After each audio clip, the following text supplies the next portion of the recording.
आज आम शाग भाजा शाग जन्नी भेंडी भाजा भलसे काटिक धोईदे धोईदेगी उठेदेवा तादेपाई कंचा लंका जीरा और रसुण नवा फास्ट कढ़ई बसैबा टिके नाकु तेल देकी जन्नी आलू जन्नी भेंडी की एका सांगे पकईकी टिके भाजीदबा तापर टिके नाकुर भाजीला शाग पकईबा शाग भाजीला टिके भाजी है ताधर पानी बाहर से टिके स्वाद अनुसार लुण पकईबा पकई टिके साइड साइड करदे तो पानी तार आपे आपे मरीज तापर ताकू आम काढ़ी नहीं जीवा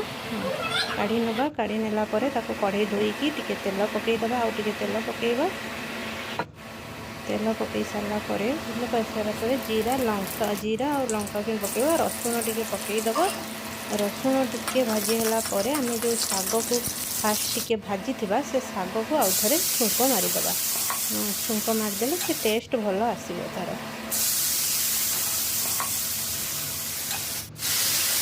एपट सेपट कर टिके भाजीदबा 5 मिनट खंड भाजिला आम ताकू सर्व कर परिबा।